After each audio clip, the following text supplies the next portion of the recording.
When my own son made me eat on the floor like a dog, laughing while his wife filmed it on her phone, something inside me shattered. It wasn't the humiliation that broke me. It was the realization that love, when taken for granted, turns into cruelty. That day, I lost a son and found the man I used to be. Before we dive into today's story, I recommend you hit that subscribe button and turn on the notification bell, so you never miss a new story filled with drama, resilience, and unexpected twists. If you enjoy this video, type 1 in the comments. If not, type 0 to let me know how I can make better content for you. Now, settle in, get comfortable, and maybe grab your favorite drink, because this is a tale you won't want to miss. Let's get started. The wind came down from the San Francisco peaks like a restless sigh, curling through the pine trees and across the roof of my casita. The wood beams creaked the way old bones do when they remember storms. At 68, I'd learned to read the rhythm of that creaking. Each sound meant the world was still holding together. Elaine used to hum when the house groaned like that, said it was our marriage talking back to the wind.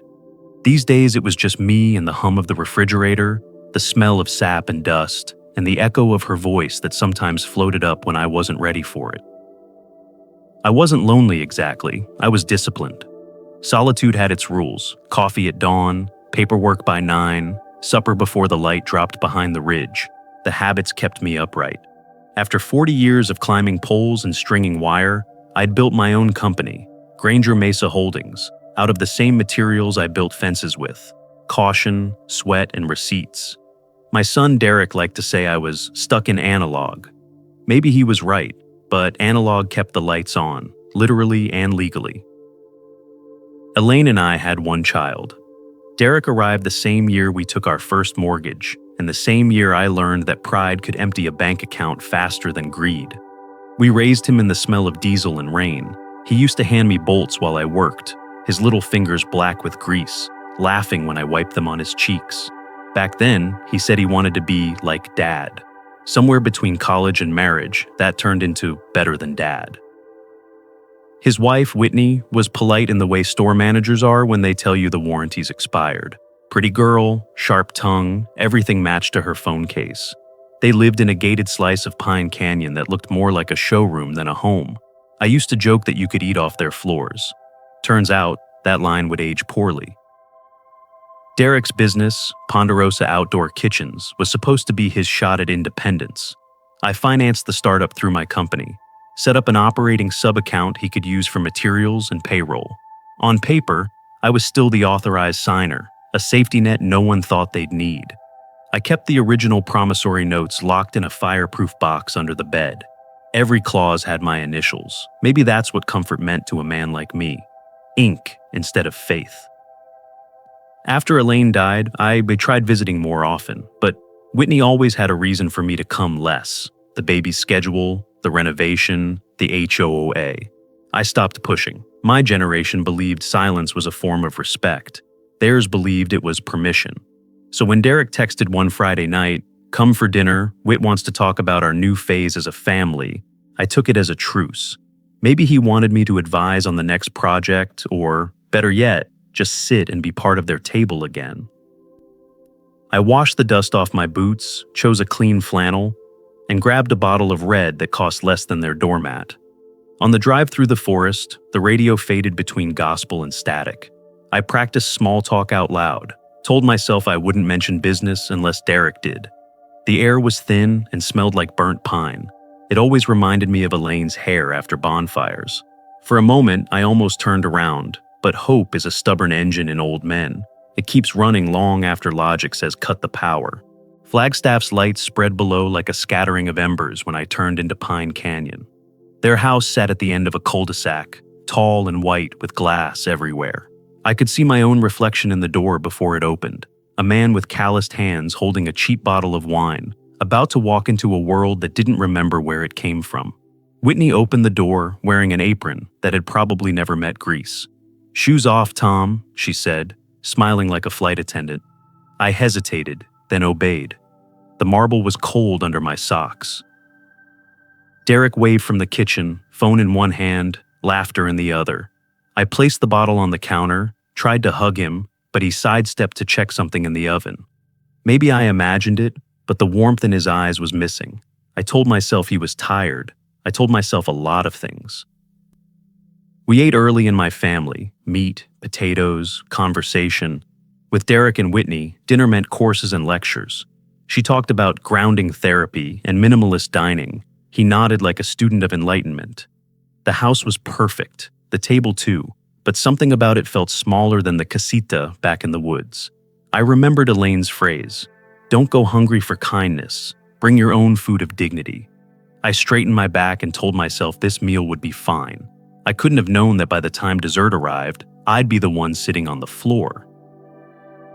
If you're still watching and feeling that sting of betrayal hit a little too close to home, drop a number 1 in the comments so I know you're still here. Because what happens next will make you question just how far family can fall. Whitney's house always smelled like lemon disinfectant, not food.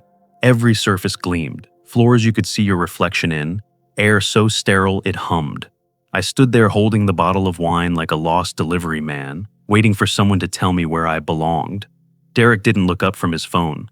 Whitney smiled in that tight way people do when they've already decided something about you. "Shoes off, please," she said. Her tone was polite enough, but there was no room for negotiation. I bent down, untied my boots, and lined them up beside the others. My socks were thin. The marble felt cold and alive. Whitney took the bottle, set it on the counter without comment. I noticed only 5 chairs around the table. For a moment, I thought maybe one was in the other room, but no one moved to get it. Whitney began serving the food: roast chicken, asparagus, and a salad that looked like it belonged in a magazine. Derek poured wine for both of them, none for me. I took a breath, told myself I didn't need it. "So, how's business, son?" I asked. "Busy," he said, not looking at me. "We're pivoting to luxury clients." Whitney laughed softly. "You mean we're rebranding the company?" Derek's finally realizing old school methods don't work anymore. Her words were sugar-coated poison. I swallowed hard. "Old school built the company," I said gently. Whitney's smile didn't change, but her eyes did. "Of course it did, Tom. We just think it's time for a modern approach." I nodded. There was a pause long enough to hear the refrigerator hum. Then Whitney carried a plate toward me, but instead of setting it on the table, she crouched down and placed it on the rug. "Sorry," she said sweetly, "the extra chair is being repaired. Sit here, it's part of our grounding practice. It's healthier to eat close to the earth." I blinked, sure I'd misheard. Derek cleared his throat, a nervous chuckle escaping. "It's fine, Dad. Whit's into this wellness stuff." For a moment, I just stood there, hands hanging stupidly at my sides. Every lesson about respect, about keeping peace, ran through my head. Elaine used to say, "Don't start fires you can't put out." So I lowered myself to the floor, cross-legged like some aging monk. The rug's fibers prickled my knees. Whitney set my silverware beside the plate, the fork pointing the wrong way. "See? Feels different, doesn't it?" she said. Derek grinned. He used to eat like this in the workshop anyway. They laughed together, light, effortless laughter that cut sharper than yelling. I stared at the food, tried to taste something other than metal. I thought of the little boy who once sat on my lap, pretending to drive my truck, asking if someday he'd have strong hands like mine. That boy was gone, replaced by a man who wouldn't even hand me a chair. I heard them talking above me, phrases like simplify accounts, financial boundaries. Dad doesn't really need to stress about money anymore. I set my fork down quietly, pressed record on my phone in my pocket. Arizona was a one-party state. That detail mattered to me. Their voices filled the microphone, Whitney's smooth and deliberate, Derek's agreeing murmurs. Every word stacked like evidence. Whitney leaned back in her chair, swirling wine. "Once everything's in one account, we'll have better oversight, less confusion." "Yeah," Derek said. "He's not great with numbers anyway." I stared at the rug pattern, counting each thread to keep from shaking. They thought I was deaf or harmless. They thought old meant powerless. When dinner ended, Whitney gathered plates from the table but left mine on the floor. "We'll clean that later," she said, waving her manicured hand. She handed me a few bills folded tight. "For gas, Tom. Don't stress about anything. We'll take care of the paperwork soon." Paperwork. The word hit harder than insult. I stood slowly, knees popping. "Appreciate dinner," I said. My voice surprised me. It was calm, level, almost gentle. Derek mumbled something about being tired, already half-turned toward the hallway. I walked to the door alone, slipped my boots back on. The night air felt cleaner than their house. As I drove through the pines, the headlights cut through mist and memory. I thought of Elaine setting the table back home, making sure everyone had a place, even when money was tight. She'd have said I should forgive them, but forgiveness is a meal you can't serve cold. It needs to be earned. Back at the casita, I sat on the porch with the phone in my hand, replaying the muffled voices. "Sit on the rug, Tom. It's better for grounding, so I saved the file under a new name, Proof of Respect Clause." The title made me smile. Small, grim, necessary. They wanted to see me eat on the floor. Soon enough, they'd learn what happens when a man who built a life from concrete and contracts decides to stand up. If you're still watching, and your heart's pounding from what just happened, comment number 2 below. You won't believe how quickly trust turns into a weapon in the next part. Morning came like an old creditor, quiet, patient, impossible to ignore. I woke before sunrise, the air in the casita sharp with cold and pine resin. My back ached from the drive, my pride from everything else. Whitney's voice kept circling in my head, smooth as glass. "Sit on the rug, it's better for grounding." I made coffee strong enough to wake a dead mule and sat at the little oak table Elaine used to polish every Sunday. The house creaked the way it always did before a storm. I took the key from the hook by the door and unlocked the fireproof safe beneath the bed. Inside were the papers I hadn't touched since the funeral, contracts, deeds, tax filings, the bones of 40 years' work. They smelled faintly of ink and responsibility. I spread them out in the weak morning light, the edges lined up like soldiers. Granger Mesa Holdings, LLC stared back at me in block letters. I read every line, every clause, until my coffee went cold. That's when I found it, the conduct clause. Nora Kaplan had added it years ago, back when Derek first started the side business I helped him fund. "Protect yourself," she'd said. "Blood doesn't void paper." The clause gave me authority to recall funds or freeze accounts if another member acted against the interests or dignity of the managing partner. Back then, I'd thought it sounded paranoid. Now, it sounded like prophecy. I thumbed through the promissory notes Derek had signed, each marked due on demand. 3 neat signatures, 3 promises, 3 debts waiting to be called. Paper, I realized, has teeth. It doesn't bark, it doesn't bleed, but it bites hard when you let it. By 9, I was dialing Nora's number. She answered on the second ring, voice crisp as always. "Tom Granger, I was just thinking about you." "I wish it were under better circumstances," I said, telling her about the dinner, about the recording still sitting on my phone. She didn't interrupt, but I could hear her pen moving. "Send me that audio," she said finally. "You might have something stronger than outrage. You might have evidence." I forwarded the file. There was silence, then a long exhale. "Tom, this is financial elder abuse, plain and simple. You're within your rights to act. Act how?"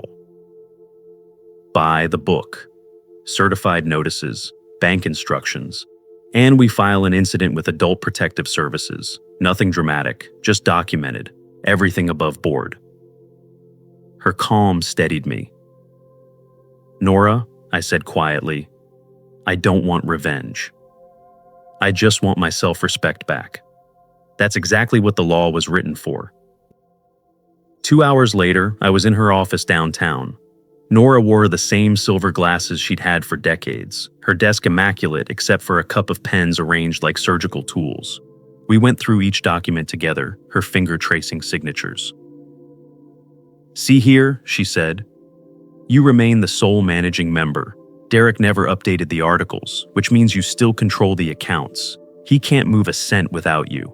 The words hit me like sunlight breaking through fog. All those nights feeling powerless had been built on a lie of assumption. I hadn't lost anything. I'd just forgotten to look. Freeze the sub-accounts, Nora advised, quietly.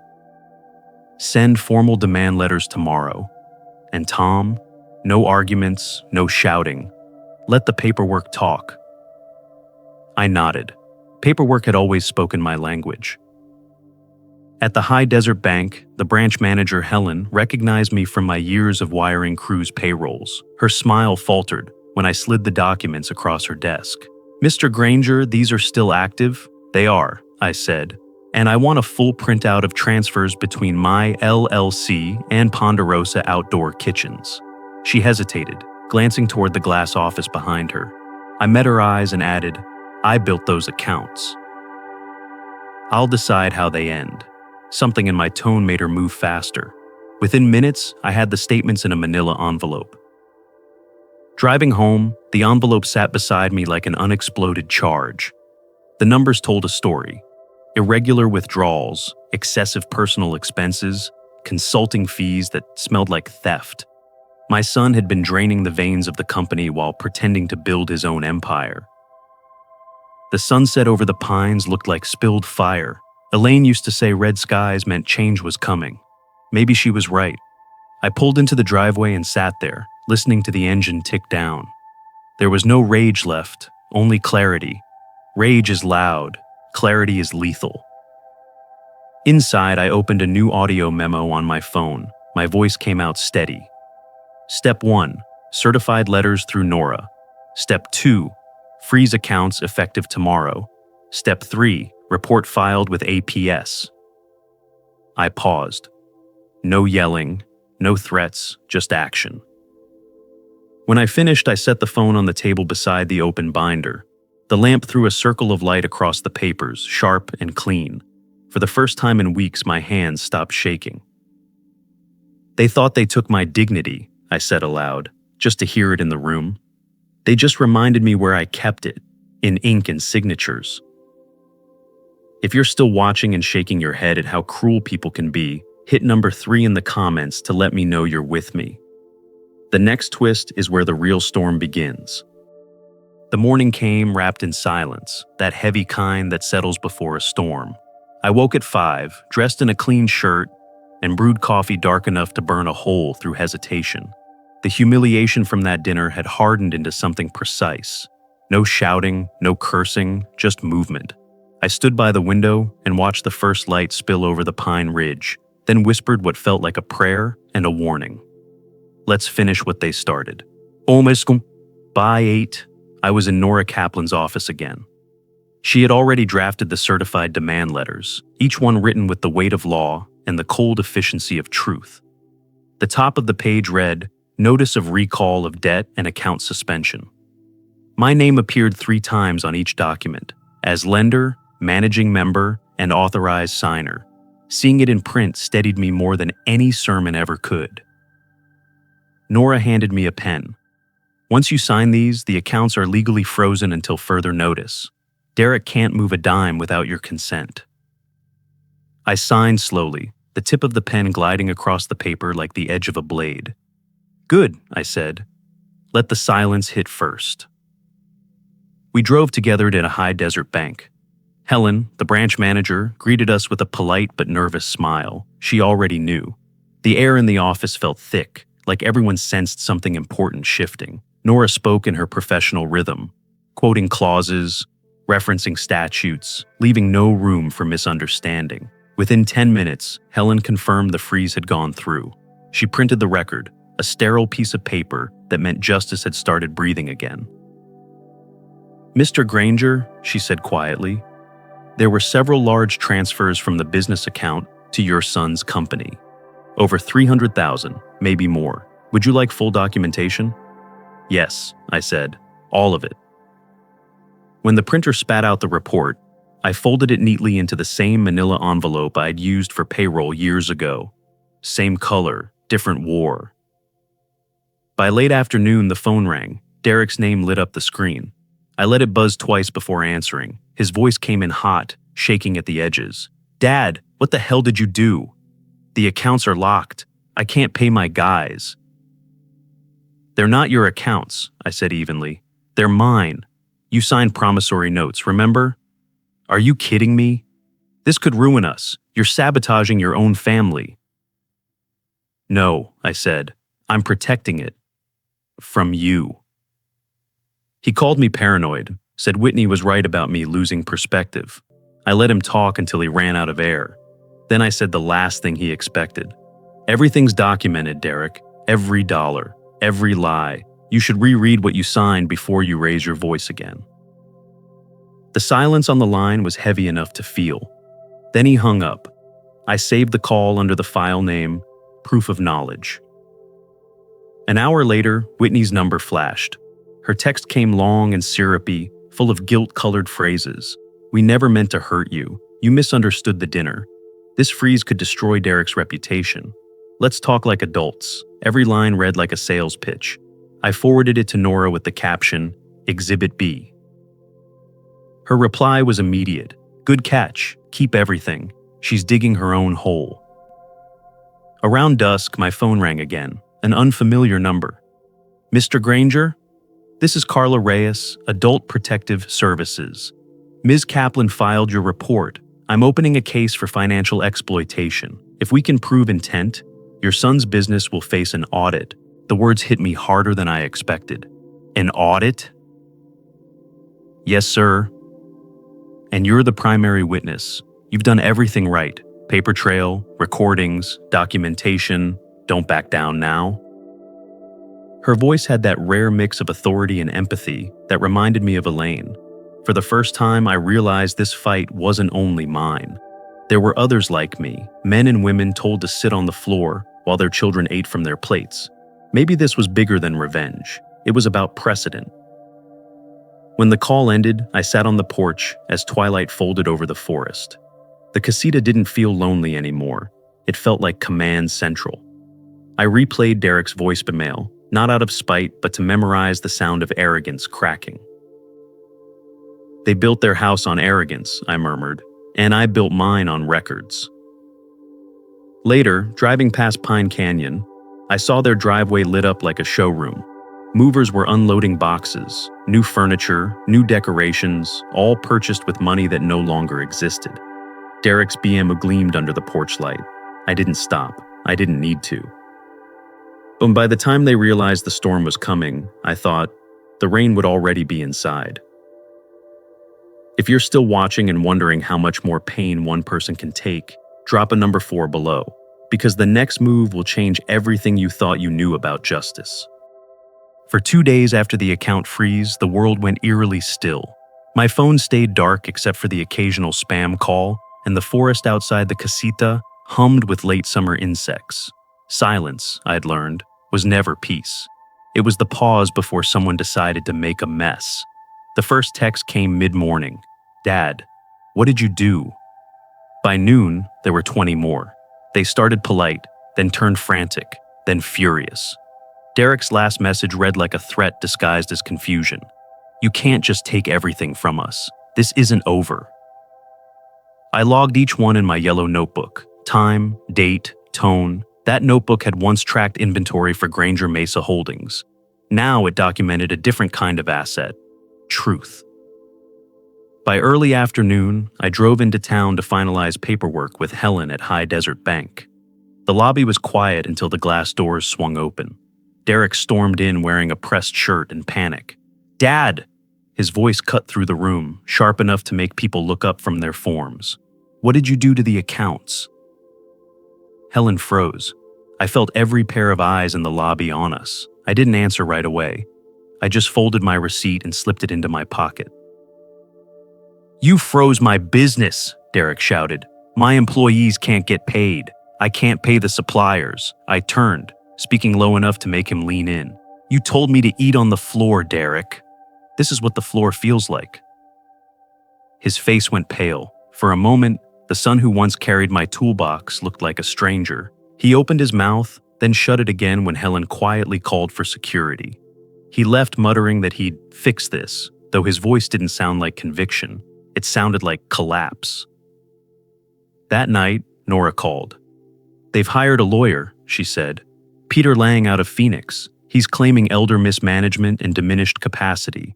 Classic move when they're cornered. They're saying I'm unstable? Exactly. But we have recordings, financial records, and the APS report. If they want to fight, they'll lose it in daylight.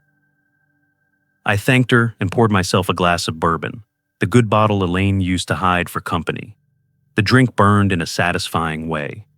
They'd always underestimated how well I understood paperwork. The next morning brought a call from investigator Carla Reyes. Her tone was brisk but warm. Mr. Granger, just a heads up. Your son tried filing a counterclaim, accusing you of financial neglect and emotional coercion. I nearly laughed. So, now I'm the abuser? Don't worry, she said.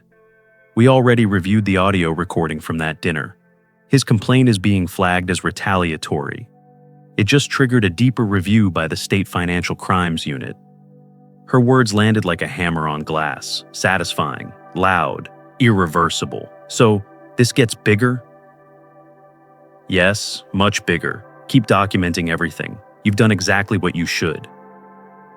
After hanging up, I sat on the porch for a long while. The casita didn't feel small anymore. It felt fortified. My father used to say real men built fences not to keep people out, but to mark where respect ends. I finally understood. That evening, Whitney left a voicemail. Her voice cracked between sobs and calculation. Tom, please. You've made your point. We're sorry. Don't destroy us. Think of the kids. I replayed it once, twice. The crying sounded real enough, but the words were hollow. She wasn't sorry for what they did. She was sorry for getting caught. I saved the file and labeled it emotional leverage. The following morning, a friend from town called. Hey, Tom, you're in the paper. I opened my laptop and found the headline. Local business under investigation for financial misconduct. It didn't name me directly, but it might as well have. The subtext read, a retired partner recently reclaimed control of company assets following internal disputes. Derek and Whitney's perfect image had just cracked wide open. My phone buzzed with neighbors' messages, some supportive, others nosy. Nora texted me a single line, public opinion is noise, the law is melody, stay quiet. So, I did. I spent the rest of the day splitting wood, the rhythm of the axe calming something inside me. For the first time since Elaine's death, I felt useful again, not as a father or a victim, but as a man reclaiming his ground. That night, Carla called once more. You might want to know, Mr. Granger, warrants are being drafted for your son's business accounts. The investigation's moving fast. I thanked her. When we hung up, I stepped outside. The storm clouds had rolled in from the south, thick and purple, flashing with heat lightning. The air smelled like rain and ozone, the scent of change. I leaned on the porch railing, watching the wind rattle the trees. Every storm starts with a crack in the glass, I said softly. Somewhere down in Pine Canyon, a perfect house full of perfect furniture waited for its first crack. The story about Derek's company had spread faster than Arizona wildfire. By Monday morning, my phone was a graveyard of missed calls, neighbors asking for the truth, old clients pretending to care, and one message from Derek that read, "We need to talk." I stared at it for a long time, the words simple but heavy, as if they had been typed with trembling fingers. I didn't answer. Some things deserved silence. Late morning, I heard tires on gravel. My stomach tightened before I even looked up. Derek's truck rolled into the clearing, kicking up dust. When he stepped out, he looked nothing like the man who'd strutted into that bank. His shirt was wrinkled, his jaw unshaven, and the confidence that once filled every inch of him had collapsed into exhaustion. He didn't knock. He just stood in the doorway and said, "Dad, we have to fix this." I didn't offer him a seat. "Fixing starts with honesty," I said. He ran a hand through his hair, pacing. "The investigators are everywhere. Whitney's losing it. We can't even pay the mortgage." "That's not my doing, son. That's the consequence of yours." He stopped pacing and looked at me, eyes red. "I made mistakes. Okay? I let things get out of control. But freezing everything, calling the police. How could you do that to your own family? I let out a slow breath. You already did that, Derek. I just put it in writing. His voice cracked. You think I wanted to hurt you? Whitney pushed this whole thing. She said you didn't know what you were doing after Mom died. She made it sound like protecting you. I shook my head. She may have handed you the knife, but you're the one who used it. He turned away, gripping the edge of the counter. You don't understand. Everything's falling apart. We're selling the house, the cars. He stopped, voice trembling. Whitney's pregnant, Dad. For a second, the world went quiet except for the ticking clock. The words hit me harder than any argument could. I pictured my son as a boy again, clutching my hand, begging for an extra scoop of ice cream. I remembered the nights Elaine and I whispered about wanting grandkids someday. That wish had come true in the worst way possible. Derek's voice softened. Please, don't destroy my kid's life over my mistakes. You can stop this. You can tell that investigator to back off. We can fix things before it's too late. He looked ready to drop to his knees, and part of me, some weak fatherly part, wanted to give in. But I'd spent too many years mistaking mercy for love. I studied him, the son I'd built my world around, and saw not malice but something worse, entitlement masquerading as desperation. Derek, I said quietly, I can forgive what you did to me, but I can't protect you from what you did to yourself. He slammed his fist against the counter, sending a cup clattering to the floor. You don't get it. They'll ruin me. They'll ruin all of us. I didn't flinch. They won't have to. You already did. For a moment, he just stared at me, breathing hard, jaw tight, eyes wet. Then, without another word, he stormed out, tires spitting gravel as his truck disappeared down the road. The silence afterward was deafening. I sat at the table, staring at the old ledger I'd left open. Each line of ink felt like a heartbeat, each signature a memory. I'd always believed being a father meant protecting your child from pain. But now I understood. It also meant letting them feel it when they earned it.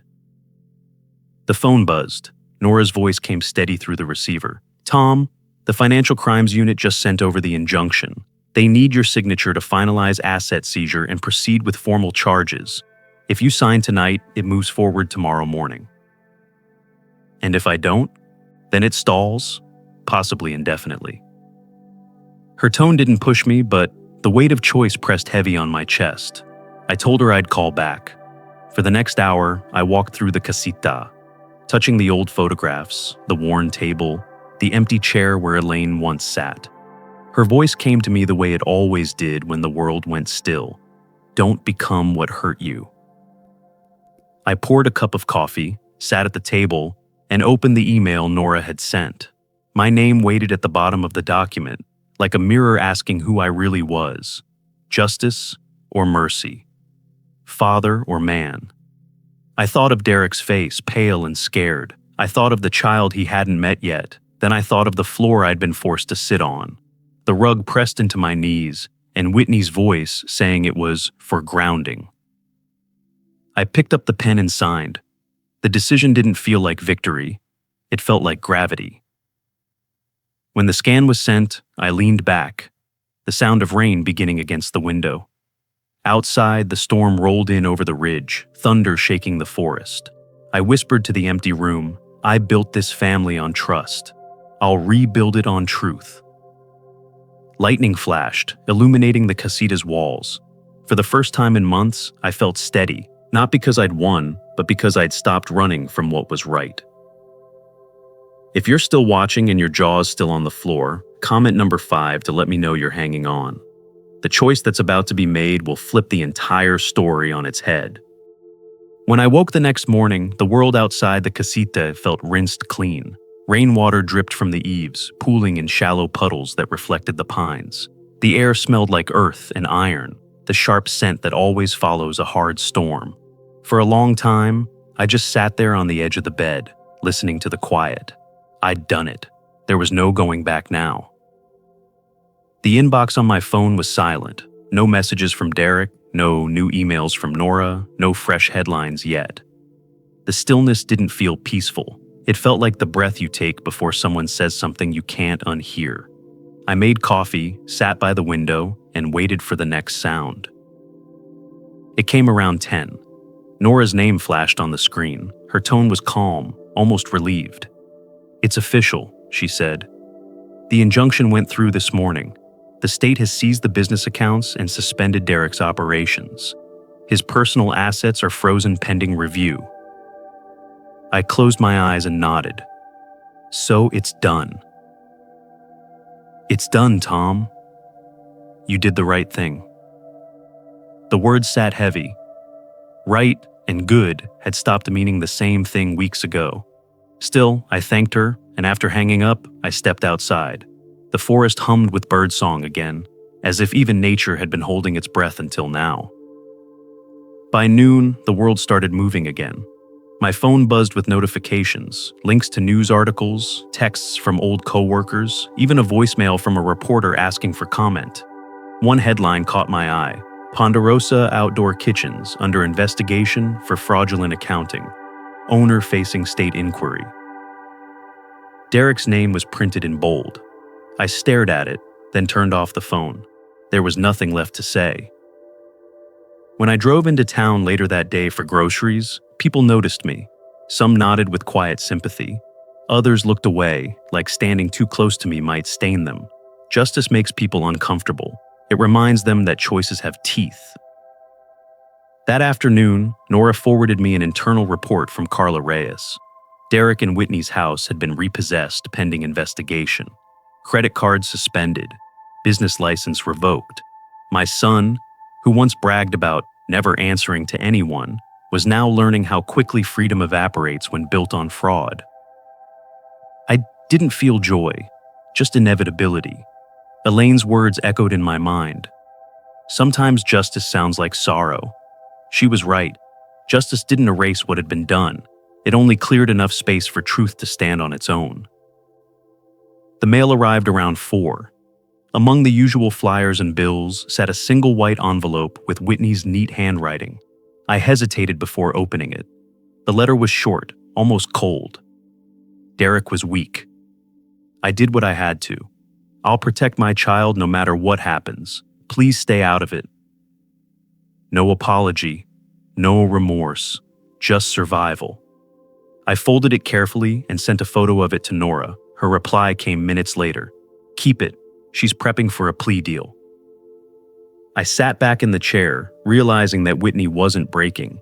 She was recalculating. That's what predators do when the light hits them.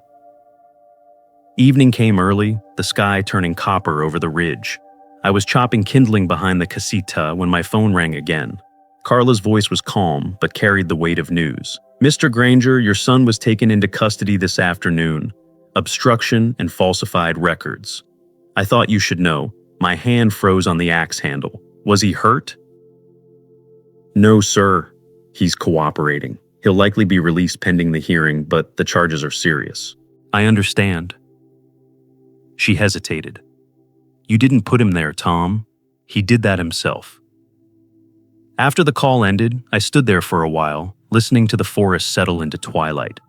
The sound of distant thunder rolled across the ridge, not a storm, just the memory of one. Inside, I poured a cup of coffee and walked through the casita. The photos on the wall caught the fading light. Derek as a boy holding a model airplane, Elaine smiling beside us. My throat tightened.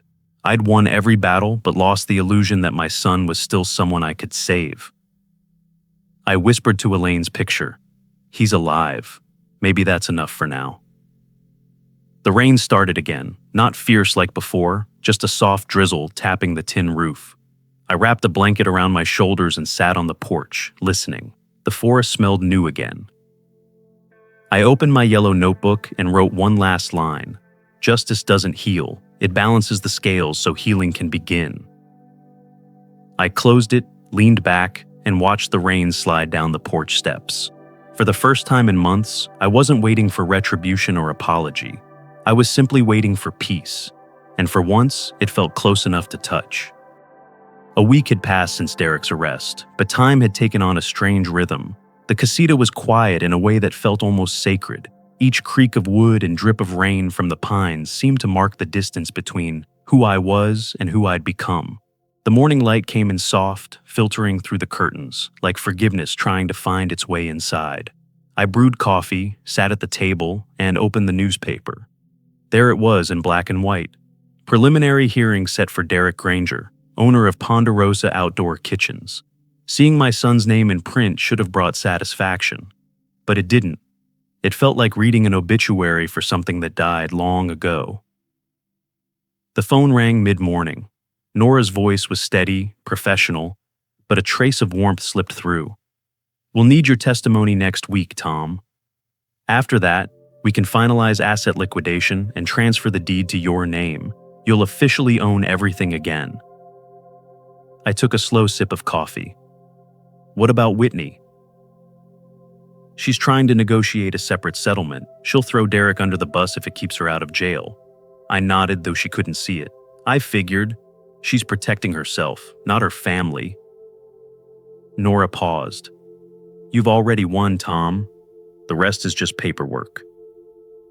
But victory didn't feel like winning. It felt like something finished but uncelebrated, like the end of a long illness. Later that afternoon, I got an email from Whitney. It was written with surgical precision, half confession, half manipulation. She painted herself as a victim. Derek made mistakes. I only followed his lead.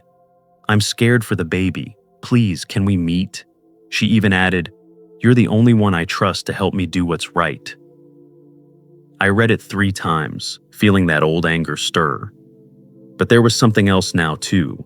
Curiosity. Maybe even pity. I agreed to meet her, not because I believed her, but because I needed to close the door on that chapter of my life myself. We met at a cafe downtown, a quiet place near the courthouse. She arrived in a pale blue coat, her hair pulled back, eyes tired but calculating. Even her sadness looked rehearsed. "Thank you for coming," she said softly, sliding into the booth across from me. I didn't answer right away. She began talking fast, like she was trying to outrun the truth. I never wanted things to go this far. Derek, he got greedy. I just wanted to build something that made him proud. I folded my hands on the table. "You humiliated me in my own home, Whitney." "That wasn't business. That was cruelty." Her eyes glistened. "I was under pressure." You thought control was love," I interrupted. "And manipulation was intelligence." She blinked, stunned by the calmness of my tone. Then, as if remembering her script, she shifted gears. "You were like a father to me, Tom. I never meant—" I held up a hand. "A father doesn't need flattery. He needs truth." Something broke in her expression then, an involuntary twitch of guilt. She leaned forward, lowering her voice. "Fine. I signed one of the transfer papers myself. Derek didn't even know at first. It was supposed to be temporary, just until the investors came through." I didn't move. I just reached into my jacket pocket, pressed record on my phone, and set it on the table. Her eyes widened when she realized. "You're recording me?" I didn't answer. At that moment, I noticed someone sitting 2 tables away. Carla Reyes, nursing a cup of coffee, her badge barely visible. Nora had set this up perfectly. Every word Whitney spoke was being logged and witnessed. Panic flickered across her face. "You think this fixes anything?" she hissed. "You're destroying your own son." I stood up calmly. "No, Whitney. I'm saving what's left of him." I left her sitting there, trembling and furious, her mask finally cracking. Back at the casita, I played the recording once, then deleted it. Carla and Nora had their copies. I didn't need it haunting my phone. I poured myself another cup of coffee and stared at the rain streaking down the window. Victory, I realized, was nothing like I'd imagined. It wasn't loud or satisfying. It was quiet, almost hollow. Justice had no taste, only texture, rough, necessary, and real. That evening, Carla called. Whitney's confession was enough to finalize the case. Derek's been offered restitution instead of jail time if he cooperates. Restitution, I repeated. That's better than ruin. It's a second chance, Mr. Granger, for both of you. After she hung up, I sat for a long while, thinking about what she said. Maybe redemption wasn't about forgiveness. Maybe it was about living without revenge. At dusk, I drove into town and parked outside the community center. A sign out front read, "Woodcraft for veterans and retirees, volunteers needed." Inside, a woman at the desk smiled when I asked if they needed help teaching. "You sure you want to commit weekly?" she asked. I smiled back. "Commitment's what I'm best at." When I walked out, the sun was melting into the mountains, painting the sky in copper and gold. The road home felt lighter than it had in years. For the first time, I wasn't chasing justice or escape. I was simply driving toward peace. If you're still watching and can feel the tension building, drop a number 6 in the comments. What's coming next isn't revenge, it's something far colder and far smarter. 2 months slipped like rainwater down old gutters, quiet, steady, inevitable. The storm had passed, and all that remained was the rebuilding. Derek's case had closed with a restitution deal. No prison, but years of supervised labor and repayment. Whitney had disappeared from the headlines and, from what Nora told me, the state. Some said she'd gone to Nevada to live with a cousin. Others said she changed her name. Either way, her absence was its own kind of justice. My days had fallen into gentle order again. I rose with the sunrise, made coffee strong enough to stir memory, and spent mornings sanding wood in the community workshop, teaching the younger retirees how to plane a board or fit a joint right. It grounded me. They didn't know my story, not really, just that I was the quiet instructor who always said, "Measure twice, cut once," like it was a sermon. And maybe it was. One morning, Nora showed up at my doorstep. She wasn't in her usual sharp suit, but jeans and a soft gray sweater. She looked tired in that way only lawyers who win the right way do. "You're officially free, Tom," she said, setting a manila folder on the table. Inside were final transfer papers, the business, the accounts, the land, all in my name again. I nodded slowly, tracing the embossed seal with my thumb. "It doesn't feel like a victory," I said. "It's not," she replied. "It's peace, see, and that's rarer." We sat on the porch drinking coffee, watching the light shift through the pines. Nora mentioned that my case had been featured in a state report on elder financial abuse. "You've helped more people than you realize," she said before leaving. That afternoon, a letter arrived in the mail. The handwriting was shaky but familiar. I tore it open carefully, heart steady but unsure.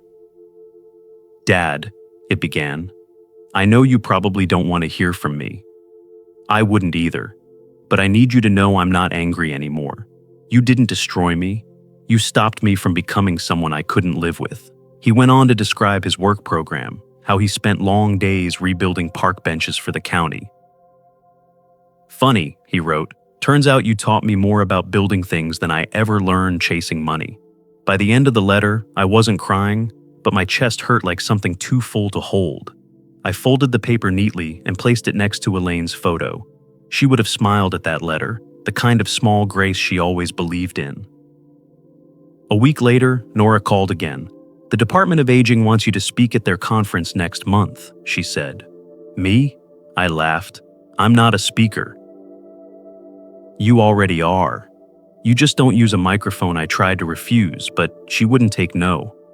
And maybe, deep down, I wanted to say yes, not to relive what happened, but to give it meaning. When the day came, I drove down to Phoenix.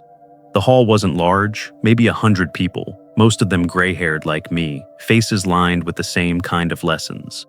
When I stepped on stage, the microphone squeaked, and for a second I thought I might walk off. But then I looked at them, all those eyes that had known loss, and the words just came. "I'm not here to talk about money," I said. "I'm here to talk about dignity, the kind we forget to protect when it's our own children crossing the line. The people who hurt us most aren't strangers. They're the ones we raised to believe we'd always forgive them." Silence hung like a held breath. Then came the soft, steady sound of hands clapping. Not polite applause, but quiet agreement. It wasn't a standing ovation. It was something truer. Afterward, people came up to me, men and women with stories of their own. One woman whispered, "You made me realize I'm not crazy for setting boundaries." Another said, "My son did the same thing. Thank you for showing me it's not shameful to fight back." That night, I drove home through the desert, the stars spilling across the sky like scattered nails. For the first time, I didn't feel haunted by what happened. Instead, I felt part of something larger, an invisible fellowship of people who'd learned survival didn't have to mean bitterness. When I reached the casita, I took out the last box of documents, contracts, bank statements, old photos of the business Derek had tried to build on deceit. I carried it to the fire pit and lit it. The flames climbed fast, hungry but clean. I watched until all that was left was ash, then buried it under the pine tree where Elaine's wind chime still sang. "You can rest now," I whispered. "We're all where we're supposed to be." Later, sitting on the porch, I began carving a small bird out of oak, its wings spread, ready to rise. The shape was imperfect, but it was mine, and for the first time in years, that was enough. 6 months passed quietly, the way mountains change, slowly, without fanfare. My life had become a rhythm of small, steady things. Morning coffee on the porch, afternoons teaching at the community center, evenings spent carving wood until the light faded from the room. The chaos that once ruled my world had finally burned out, leaving behind a calm so profound it felt like breathing clean air after years underground. The house no longer felt haunted. The silence was no longer heavy. It was sacred. Sometimes I'd catch myself listening for Elaine's laughter, not in grief, but gratitude. She'd been right all along. Peace wasn't something you waited for. It was something you built from what survived the fire. One afternoon, as I was shaping a piece of cedar, I heard tires on gravel, a familiar sound, once dreaded. When I opened the door, Derek stood there, thinner, humbler, holding a small paper bag. For a long moment, we just looked at each other, father and son, separated by pride, time, and the long shadow of what we'd both lost. "Hey, Dad," he said softly. "Hey, son." He hesitated before stepping inside. "I came to say thank you." I gestured toward the porch, and we sat where the sun cut through the pines. Derek's hands were calloused now, honest hands. "They've got me doing restoration work," he said. "Old barns, benches, trails. It's hard work, but it's good. I finally get what you meant about earning something." He didn't ask for forgiveness, and I didn't offer it. Instead, we shared a quiet truth, the kind that doesn't need words. When he finished his coffee, he looked up at me and said, "You were always stronger than I realized." I smiled faintly. Strength isn't about holding on, Derek. It's about knowing when to stop fighting what's already gone. He nodded, and for the first time in years, I saw my son as the boy he once was, before ambition had hardened him. Before leaving, he mentioned Whitney. They arrested her in Nevada. Fraud again. Same pattern, different victims. He looked down, shaking his head. She never stopped running. I didn't feel anger or satisfaction, only a soft ache. "Some people aren't built for truth," I said quietly. "They confuse survival with deception." Derek didn't argue. He just stood, thanked me again, and drove off down the gravel road. I watched until his truck disappeared behind the trees. Strangely, I didn't feel the finality of goodbye, only the beginning of something unspoken, fragile, and real.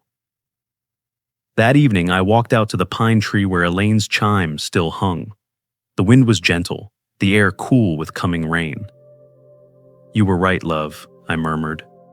"Strength isn't how loud you fight. It's how quietly you refuse to break." The chime answered with its soft metallic song, as if agreeing. I stood there for a while, feeling the last pieces of bitterness loosen their grip. Everything, every humiliation, betrayal, and loss had led me here, and for the first time, I didn't wish any of it away. Inside, the carving table waited. The wooden bird I'd started months ago was nearly done. Its wings curved upward as if caught in mid-flight, its body balanced between struggle and freedom. I sanded the final edge, brushed the dust away, and mounted it on a small base engraved with a line I'd written in the margins of my journal.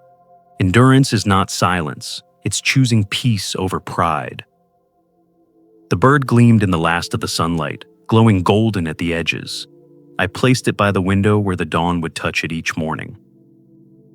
As the night deepened, I sat at my desk and wrote one last letter, not to Derek, but to myself. Forgiveness isn't weakness. It's the end of needing to be right. I was humiliated, broken, and stripped of everything I thought defined me. But in the breaking, I found the shape of who I was meant to be. Dignity is not what others give you. It's what you rebuild when they take everything else. I folded the letter and slipped it into Elaine's old recipe box, tucked behind the card for her lemon pie. She'd like that. It was her way of hiding important things in ordinary places. When I stepped back onto the porch, the sky was clear again.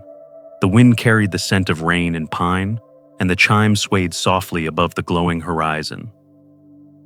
I took a deep breath and let the stillness settle. I wasn't a victim anymore, or a man seeking vengeance. I was just Tom Granger, a man who had lost nearly everything and found himself in the space that loss left behind. The measure of a man, I realized, isn't in what he builds or keeps. It's in what he can rebuild after it all falls apart.